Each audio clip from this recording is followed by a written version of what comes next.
Oh iya, ini mengenai pelajaran yang tadi dikasih sama Pak Dani.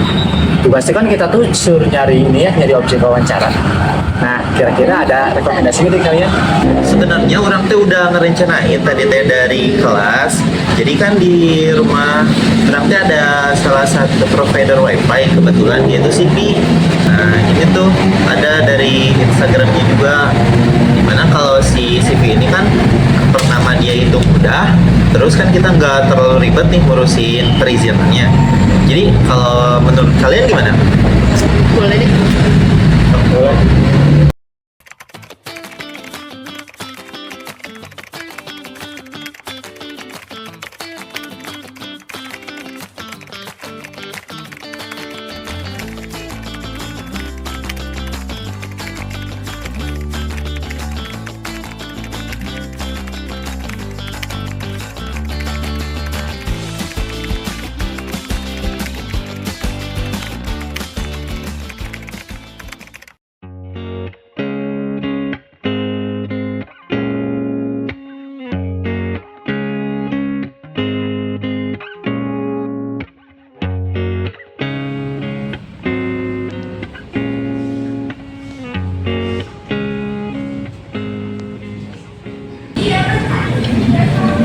Oh iya San, tadi teh kan udah dari akademik katanya buat ngambil token wawancara, surat wawancara itu dari websitenya gitu, Oasis 2 ya. Berarti tadi nggak bisa langsung dong ke akademik. Jadi kita harus pakai website dulu ya. Ya udah deh, nanti kita daftar aja lewat website.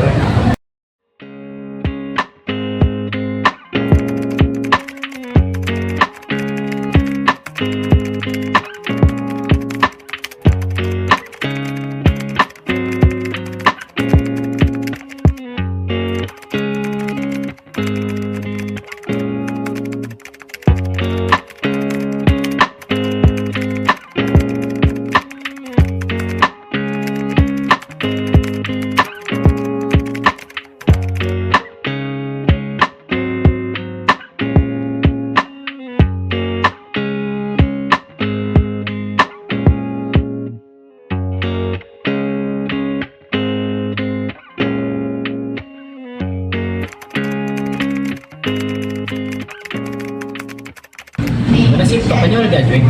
Udah deh. Ya udah berarti kita tinggal tunggu respon dari akademik aja.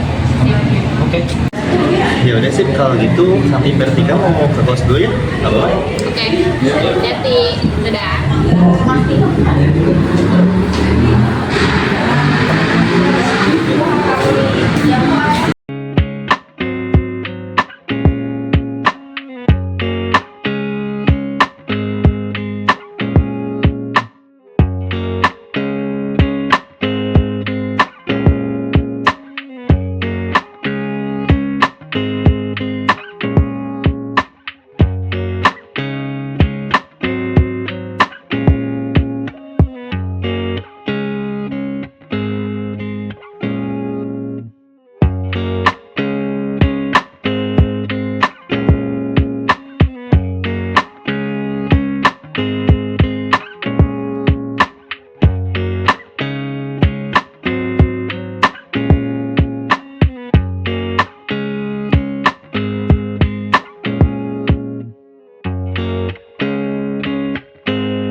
Oh iya, kalau yang token kemarin yang kita ajuin itu udah di-approve belum? Belum dicek sih, coba cek dulu. Oh, ini udah nih, tokennya udah di-approve.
Halo guys, sekarang kita sudah dapat surat izinnya. Sekarang kita mau wawancara ke RKNet.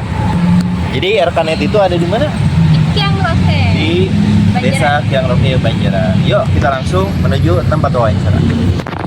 Ya, Let's go.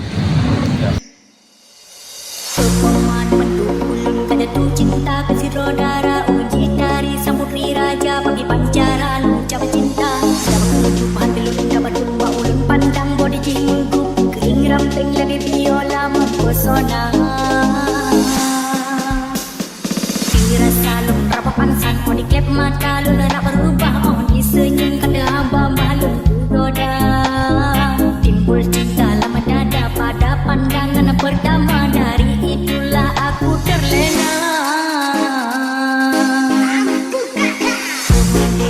Dia Monica, apakah mau jadi pacar kanda? Dia Monica, membuat diriku tergila-gila. Dia Monica uji tari, dia Monica Dewi Juli, dia Monica di Bapak Menteri dengan Anil Dr. Dewi, dia Monica manis sekali, Bang Arul cinta mati, dia Monica I love you.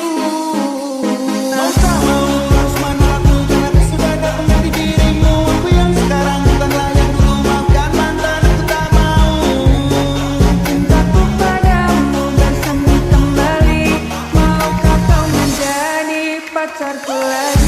Sakit bikin aku luka, lama-lama bisa buat aku gila. Jangan coba-coba kau bermain cinta, nanti dirimu bisa terluka. Kalau cinta bilang cinta, kalau benci bilang benci. Jangan cinta bilang benci hanya karena kamu gengsi.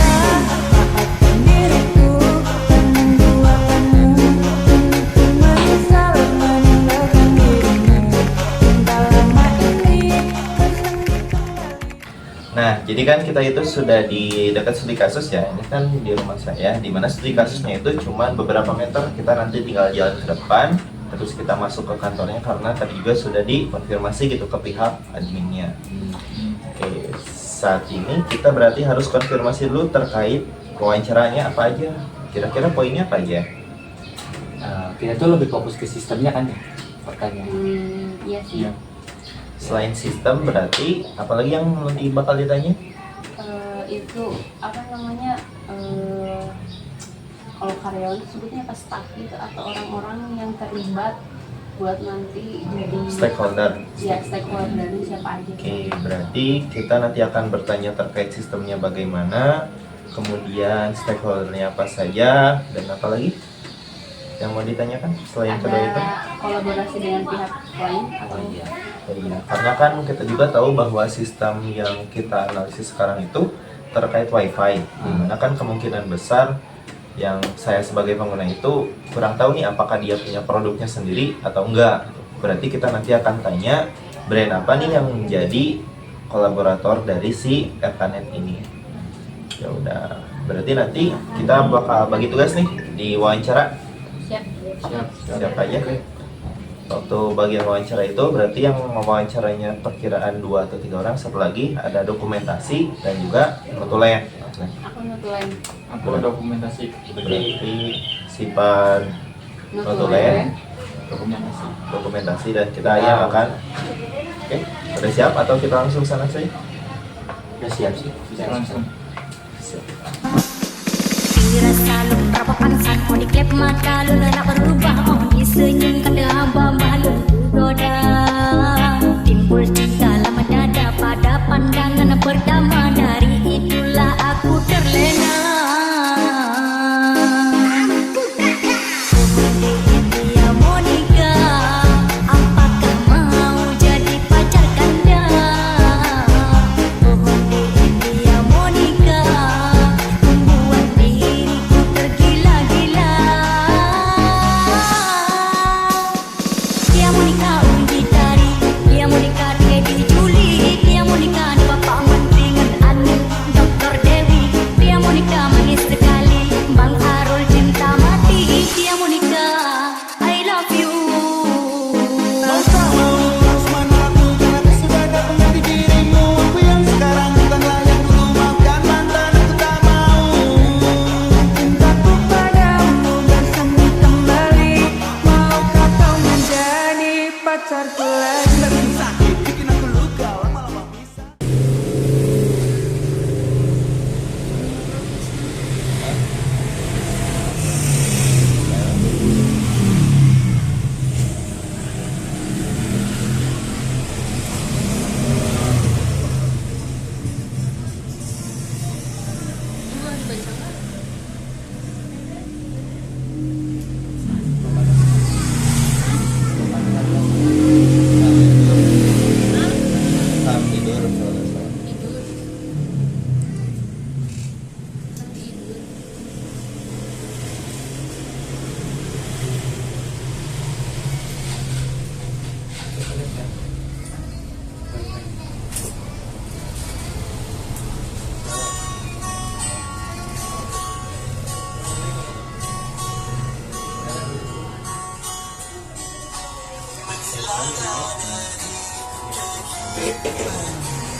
Jadi tadi kita dapat apa aja sih? Pokoknya banyak ya, cerita banget gitu. Iya, sampai ke kehidupan, Ceramah. sampai asal muasal Erkanet. Semua udah direkam kok di HP-nya Wildan. Oh iya, berarti nanti kita bisa tinggal masukin aja ya di dokumennya. Ya. Jadi gimana menurut kalian, apakah studi kasusnya ini worth it atau tidak? Worth it sih. Soalnya masih banyak yang belum belum bagus gitu. Jadi kita bisa kembangkan juga. Siap.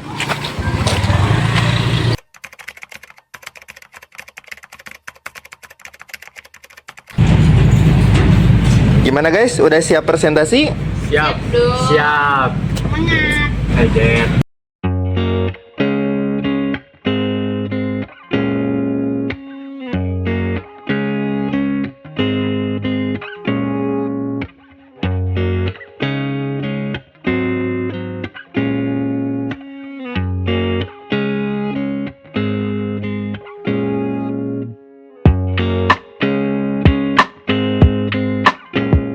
Assalamualaikum.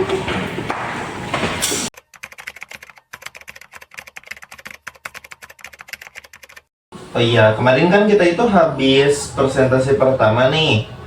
Nah, ini juga udah ditulis sama Sipa terkait revisian. Jadi di revisi yang kemarin sama si Bapak kasih itu ada beberapa poin. Salah satunya itu kayak penamaan, terus main case-nya yang nggak perlu, terus juga ada beberapa lagi sih. Jadi menurut kalian kayak gimana? Ada yang kurang sih. Tadi Apa? kan kita presentasinya cuma satu sistem aja. Iya. Harusnya banyak kan ya semuanya, semua sistem. Oh iya, tadi cuma satu sistem, berarti pertama kita harus bikin dulu beberapa sistem lagi kan? Ya. Soalnya untuk kemarin juga ada berapa? Sistem yang Empat ya. 4 ya? 4, 5? Empat. 4 ya? Ada 4 sistem. Berarti kita akan buat 4 yang itu dulu, kemudian nanti bila mana sudah diselesaikan, kata si Bapak juga kita itu harus bikin apa namanya? Usulan apa? Usulan sistem pengembangan. Usulan perbaikan. Perbaikan. Oh iya, usulan perbaikan. Nah, kemungkinan dari 4 sistem itu apakah bisa lebih sedikit lagi atau lebih banyak lagi? Oke, berarti karena kita nanti ujiannya itu kan take home nih. Ya. Berarti kita akan bikin video masing-masing aja. Nanti kita kumpulin, baru kita kirim ke si Bapak. Oh iya, jangan lupa. Dalam bikin video nanti kan yang dijelasin tuh banyak. Ada ini, ada ini, ada itu. Tapi kita fokus aja nih, misalkan yang perintah si Bapak itu kan use case diagram, ada use case skenario, kemudian ada activity diagram. Jadi kita jelasin use case diagramnya aja, karena si skenario itu otomatis bakal ada di dalam si use case diagram. Oke, nah bagian usulan nanti kurang bagian usulan mah gitu aja. Oke. Jadi ingat sekali lagi, kita bakal bikin videonya nggak terlalu panjang. Siap? Oke. Siap. Nanti kita kasih tahu si Pak aja ya. Ya. Oke. Assalamualaikum warahmatullahi wabarakatuh. Selamat pagi, siang, dan malam. Di sini kami dari kelompok 4 yang beranggotakan 4 orang. Saya sendiri Syifa Aulia Fitri dan ada rekan-rekan saya Sandi Wijaya, Bintang Akmal, dan Wildam Pramudia. Kami dari kelas TIFRP 223 CIDA. Nah, di sini kami akan mempresentasikan hasil dari tugas proyek besar mata kuliah Objek Orientasi Analisis dan Desain. Nah, kelompok kami mengambil objek studi kasus pada sebuah perusahaan yang bernama CV Rezeki Karunia Teknologi Sejahtera atau biasa disebut dengan RKNet. Di sini pertama-tama saya akan membahas sedikit tentang profil dari perusahaan ini. Nah, jadi CV Rezeki Karunia Teknologi Sejahtera atau kita panggil saja RKNet, ini tuh perusahaan apa sih? Nah, jadi si RKNet ini tuh adalah sebuah perusahaan yang bergerak di bidang provider WiFi atau penyedia layanan jasa WiFi. Nah, tepatnya perusahaan ini beralamat di Kampung Lembang, Desa Kiangroke, Kecamatan Banjaran, Kabupaten Bandung. Nah, untuk RKNet ini pertama kali itu muncul sekitar tahun 2020, namun memang masih belum beroperasi secara normal dan stabil. Nah, seiring berjalannya waktu, RKNet mulai berkembang dan mulai berjalan stabil, kira-kira di tahun 2023 hingga 2025 saat ini. Nah, pada tahun ini hingga saat ini RKNet telah memiliki 750 pelanggan atau pengguna dari RKNet ini sendiri. Nah, kemudian ada salah satu yang paling unik dari perusahaan ini, di mana perusahaan ini memiliki sebuah visi yang cukup unik dan istimewa gitu ya. Nah, visinya itu adalah dari warga, oleh warga, dan untuk warga. Jadi maksudnya di sini tuh RKNet itu benar-benar melakukan pengoperasionalannya atau seluruh kegiatannya itu yang berlandaskan dari warga, oleh warga, dan untuk warga. Oleh karena itu, RKNet ini memiliki potensi besar untuk menerapkan sistem informasi yang mendukung pemberdayaan masyarakat, terutama di desa Kiangroke tersebut. Nah, di sini kemarin sebenarnya beberapa waktu yang lalu saya dan kelompok saya telah melakukan observasi dan wawancara. Kira-kira dari tanggal 26 Juni hingga 20 Juli. Nah, di sana saat itu kami juga telah melakukan wawancara dan observasi secara berkala gitu ya. Nah, di sini saya akan langsung membahas hasil dari wawancara kami saat itu. Nah, saat itu pada saat wawancara kami juga memiliki peran-peran dan tugas masing-masing. Seperti misalnya saya saat itu bertugas sebagai notulensi, kemudian ada Wildam sebagai dokumentasi, dan ada Sandi dan Bintang sebagai pewawancara. Nah, kebetulan saat itu narasumber kami adalah pemilik atau direktur utama dari perusahaan RKNet ini. Nah, kita panggil saja dengan nama Kang Idur gitu ya. Nah, berdasarkan hasil wawancara yang telah dilakukan dengan pihak RKNet ini, dapat disimpulkan bahwa sistem yang berjalan dan beroperasional pada perusahaan ini masih bersifat semi manual, khususnya dalam pengelolaan data pelanggan, proses pemasangan, dan layanan penjual. Kemudian, RKNet tidak membangun sistem jaringan secara mandiri, melainkan bekerja sama dengan pihak ketiga. Nah, di sini pihak ketiganya yaitu PT Pratama Komunika Sejahtera, di mana pihak ketiga ini yang menangani seluruh infrastruktur teknis jaringan internet. Nah, jadi hal ini menunjukkan adanya pemisahan tanggung jawab antara sistem teknis dan sistem operasional internal perusahaan. Nah, dalam struktur organisasinya sendiri, RKNet ini memiliki beberapa divisi atau beberapa bagian yang terkait langsung dengan sistem operasionalnya. Yang pertama ada teknisi. Teknisi ini ialah mereka yang menangani pemasangan dan pemeliharaan jaringan pelanggan. Kemudian yang kedua ada admin, di mana admin ini mengelola data pelanggan, informasi layanan, serta pencatatan keuangan. Dan yang terakhir ada direktur utama itu sendiri, di mana beliau adalah yang mengawasi keseluruhan proses dan pengambilan keputusan strategis di perusahaan RKNet ini. Nah, kurang lebih seperti itu. Oke, di sini kita lanjut saja ke use case diagram sistem yang sedang berjalan di RKNet ini. Nah, untuk sistem yang sedang berjalan di RKNet ini sendiri itu ada 5 sistem. Nah, salah satunya adalah sistem pembelian bahan baku. Nah, di sini dapat dilihat ya, use case diagram dari sistem pembelian bahan baku. Nah, pada use case diagram ini terdapat 5 main case atau 5 case utama yang melibatkan 4 aktor. Nah, di sini case pertamanya itu ada kelola kontrak pasokan, di mana memiliki syarat atau include ialah mengecek kontrak pasokan terlebih dahulu. Kemudian ada perluasannya atau extendnya ialah buat jadwal pasok.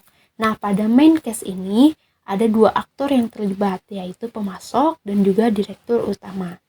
Kemudian ada main case kelola pembayaran, ada main case kelola informasi maintenance pemasok, dan ada main case kelola laporan kendala jaringan, di mana ketiga main case ini melibatkan 2 aktor yang sama, yaitu pemasok dan juga admin. Lalu yang terakhir ada kelola laporan pembelian pasokan.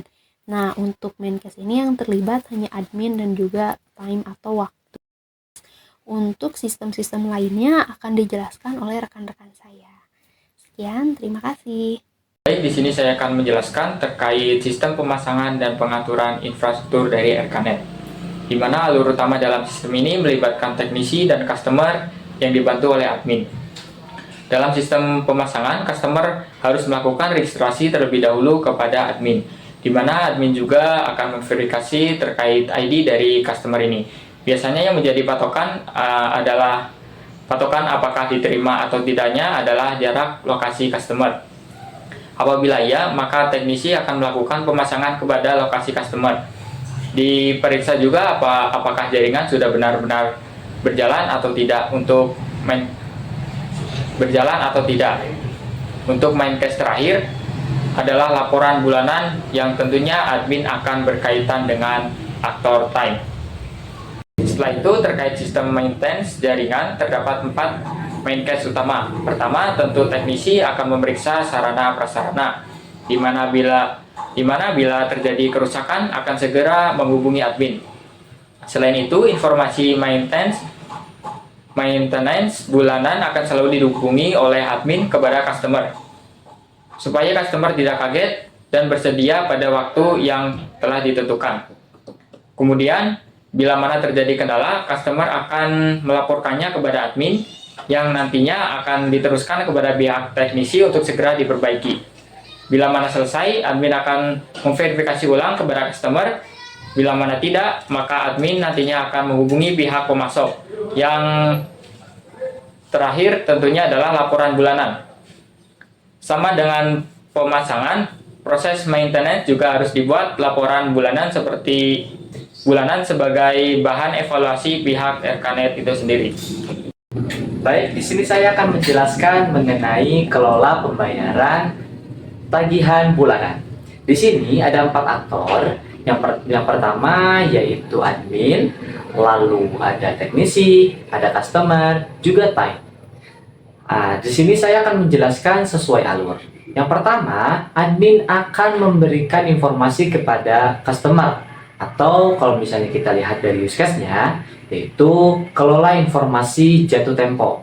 Nah, setelah itu dilakukan oleh admin, maka customer harus konfirmasi kembali kepada admin untuk memberitahu apakah dilanjut atau tidak. Apabila tidak, maka teknisi akan bertugas untuk memutus jaringan. Apabila dilanjut, maka akan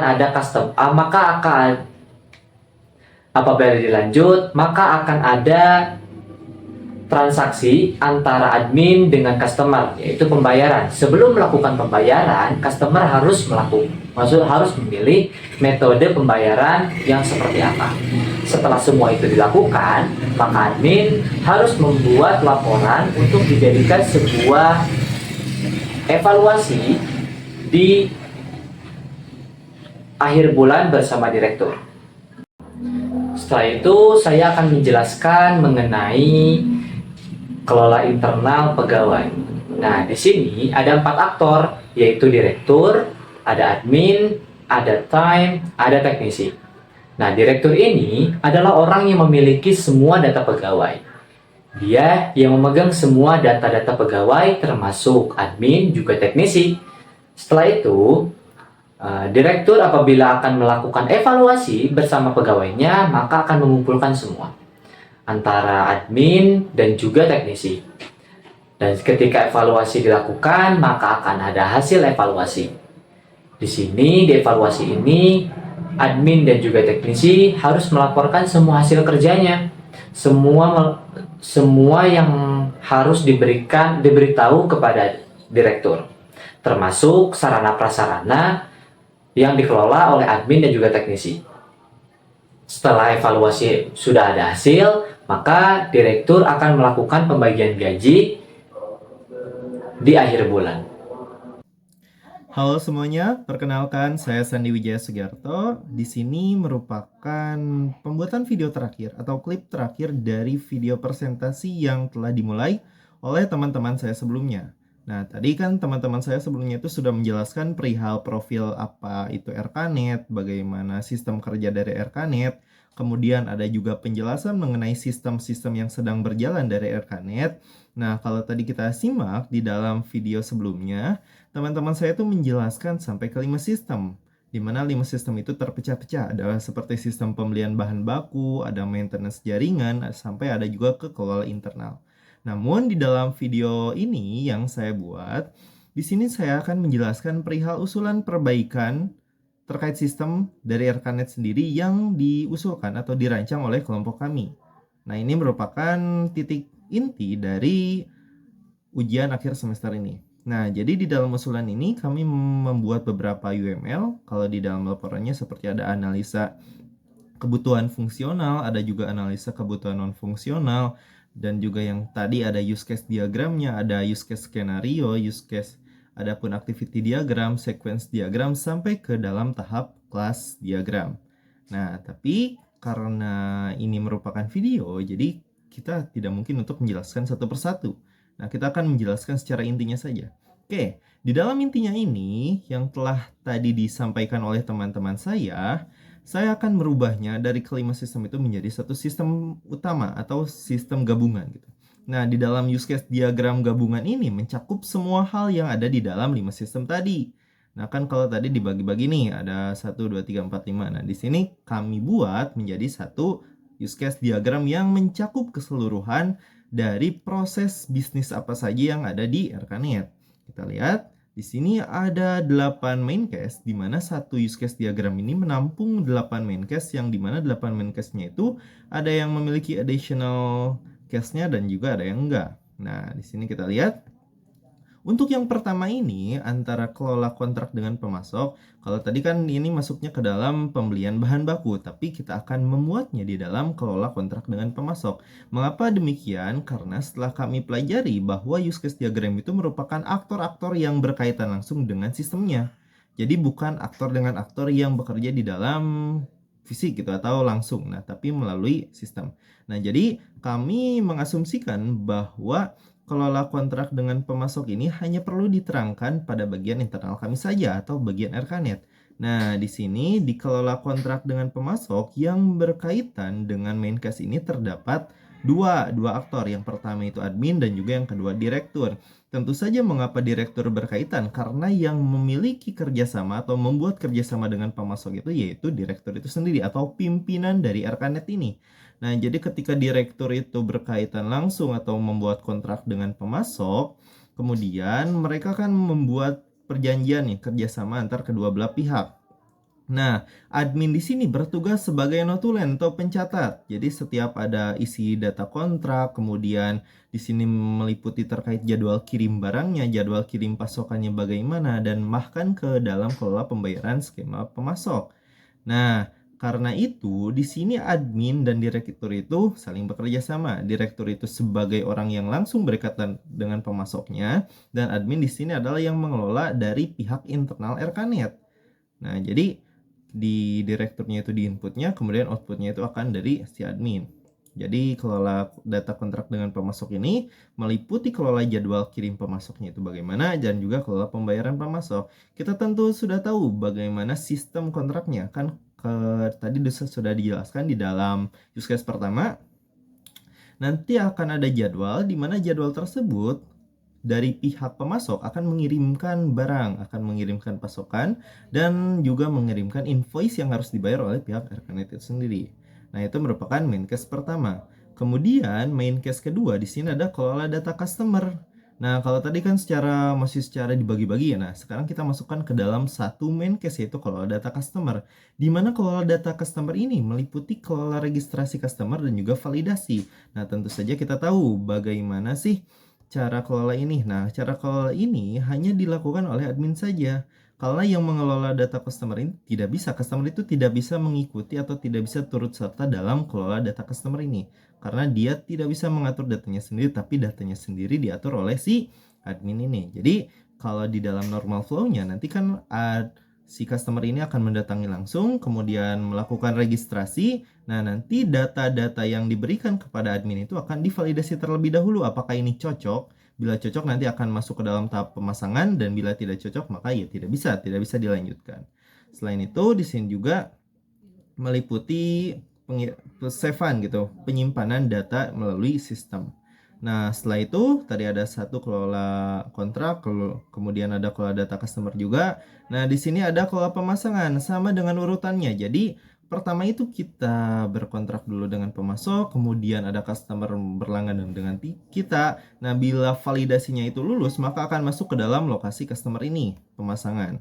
Nah, setelah dilakukan pemasangan, tentu saja di sini kita akan melakukan verifikasi, dan di dalam main case ini tergabung beberapa aktor. Ada teknisi, ada customer, dan juga ada admin. Mengapa ada teknisi? Karena teknisi ini yang bertugas sebagai pihak teknisi lapangan atau pekerja lapangannya. Karena admin hanya memberikan tugas saja, hanya meneruskan mana data yang harus dipasangi dari infrastruktur si Erkanet ini. Nah, kemudian di sini juga ada kelola sarana prasarana. Bedanya dengan yang sebelumnya, di mana ada beberapa sistem yang memiliki kelola sarana prasarana, dan di sini kami menjadikannya jadi satu. Nah, di dalam kelola sarana prasarana ini terdiri dari dua aktor, yaitu teknisi dan juga admin. Di mana aktor utamanya yaitu teknisi. Mengapa aktor utamanya teknisi? Karena teknisi ini yang langsung memeriksa si sarana prasarana ini, karena dia juga yang berkaitan dengan pekerjaan langsung, pekerjaan lapangannya. Nah, kemudian di dalam si teknisi ini, bila terjadi kerusakan ataupun kendala ataupun hal lainnya, maka dia baru menghubungi admin. Nah, admin itu yang bertugas menginputkan datanya. Jadi kalau datanya itu diaturnya oleh admin, tapi kalau sarana prasarana secara fisiknya itu diatur langsung oleh si teknisi ini. Nah, kemudian di dalam kelas sarana prasarana ini juga ada satu fitur tambahan, nanti kita akan bahas di akhir saja gitu ya. Ada satu fitur tambahan yaitu monitor jaringan gitu. Oke, kita bacakan terlebih dahulu. Selanjutnya, di sini ada kelola laporan kendala customer. Tentu saja di mana laporan kendala customer ini menjadi salah satu fitur utama yang harus ada gitu. Nah, bedanya dengan kemarin, di sini juga customer bisa membuat fitur ini atau bisa menggunakan fitur ini dengan sistem. Jadi di dalam sistem ini nanti customer akan membuatkan token atau membuat laporan. Kemudian laporan itu nanti akan diterima oleh admin, dan admin akan memberitahukan atau memberikan notifikasi kepada pihak teknisinya. Nah, jadi kan kalau kemarin masih secara manual nih, secara konvensional. Nah, di sini kami ajukan atau kami usulkan dengan menggunakan sistem supaya lebih tertata rapi.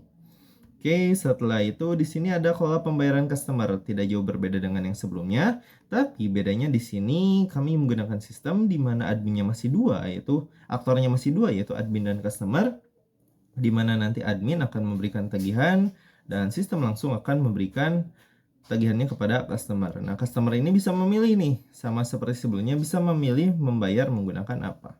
Tapi karena kalau sebelumnya kan dipisah nih antara pembayaran dan juga keterlambatan. Di sini kita gabungkan.